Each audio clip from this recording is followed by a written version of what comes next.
अस्सलाम वालेकुम, my name is doctor Mahwish Idrees and you are watching तबीब.pk। आज की हम इस वीडियो में बात करेंगे ADHD और ऑटिज़म के बारे में, जो कि एक न्यूरो डेवलपमेंटल डिसऑर्डर है।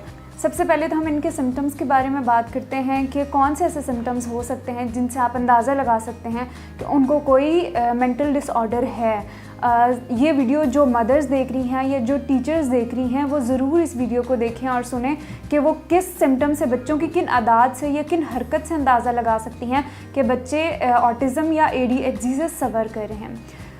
सबसे पहले तो बात यह है कि ये एक ऐसा डिसऑर्डर है जिससे किसी भी मदर को घबराने की ज़रूरत नहीं है। मदर्स जो हैं, ये पेरेंट्स बहुत कॉन्शियस हो जाते हैं, ये बहुत परेशान हो जाते हैं कि शायद हमारे बच्चे को कोई ऐसी बीमारी लगी है जिससे उनको निजात नहीं मिल सकती। तो सबसे पहले मैं उनको ये बताऊँ, ये कोई ऐसा प्रॉब्लम नहीं है जिसका कोई सलूशन नहीं है।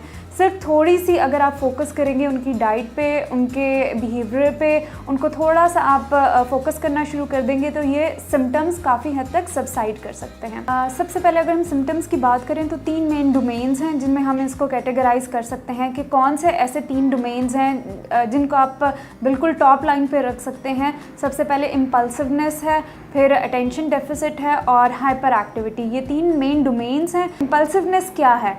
अर्ज टू डू मोर, मतलब एक नॉर्मल उसके एज ग्रुप का जो बच्चा है उससे ज़्यादा वो काम करने की कोशिश कर रहा है। फॉर एग्जांपल, एक बच्चा जंप कर रहा है, एक नॉर्मल बच्चा जितना जंप कर रहा है, लेकिन ADHD का बच्चा उससे ज़्यादा जंप करना शुरू कर देगा। फिर अगर अटेंशन डेफिसिट की बात करें तो उसको जो एक स्पेसिफिक टास्क दिया है या उसका कोई होमवर्क है तो उसको वो अटेंशन उस तरह से नहीं दे पाता जो उसका एक एज ग्रुप का बच्चा दे रहा है। एक तो ये आपने फोकस करना है। तीसरा जो मेन पॉइंट है वो हाइपर एक्टिविटी का है कि वो बहुत एक नॉर्मल अपने एज ग्रुप से के बच्चे से ज़्यादा हाइपर एक्टिव हो, चाहे वो जंपिंग में हो, चाहे वो खेलने में हो, चाहे वो कोई काम करने में हो, चाहे शाउट करने में हो, किसी भी तरह से वो अगर हाइपर एक्टिविटी है तो आप इसको कैटेगराइज कर सकते हैं। अब कौन से ऐसे बच्चे हैं जो कि ADHD या ऑटिज़म की तरफ जा सकते हैं? सबसे पहले तो हम स्क्रीन टाइम का बात करते हैं। स्क्रीन टाइम जिन बच्चों का बहुत ज़्यादा है, बहुत ज़्यादा फोकस होता है, बहुत ज़्यादा वीडियो गेम्स या TV या मोबाइल का यूज़ बहुत ज़्यादा कर रहे हैं, स्क्रीन टाइम जिनका बहुत ज़्यादा है वो बच्चे जा सकते हैं ऑटिज़म या ADHD की तरफ, क्योंकि उनका इंटरेक्शन पीयर ग्रुप के साथ बहुत कम हो रहा है।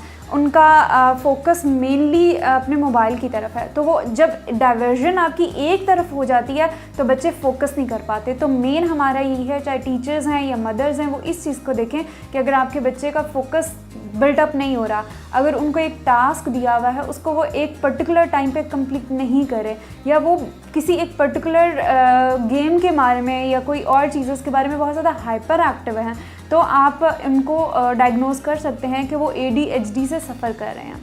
अब जब हम बात करते हैं ADHD और ऑटिज़म की, तो दोनों को डायग्नोज करना बहुत डिफ़िकल्टी हो जाती है, क्योंकि दोनों के सिम्टम्स एक दूसरे से बहुत ज़्यादा रिलेट करते हैं और बहुत ज़्यादा कन्फ्यूजन हो जाती है कि इधर ये ADHD है या ऑटिज़म है। अब अगर मैं थोड़ा सा डिफ्रेंशिएट करूँ तो जो ADHD का बच्चा है वो बहुत ज़्यादा हाइपर एक्टिव है और वो एक पर्टिकुलर टास्क पे काम नहीं कर रहा, वो बहुत जल्दी डिस्ट्रैक्ट हो जाता है। लेकिन ऑटिज़म का जो बच्चा है उसको जो एक टास्क दे दिया गया है वो उसी पे बहुत ज़्यादा कंसंट्रेशन करता है। वो उसके इर्द गिर्द का जो माहौल है या इर्द गिर्द का भी जो भी उसको दिया जा रहा है, चाहे उसके पीयर ग्रुप है या मदर्स हैं या कोई सोशलाइज ग्रुप कर रहा है, उस पर वो फोकस नहीं करता।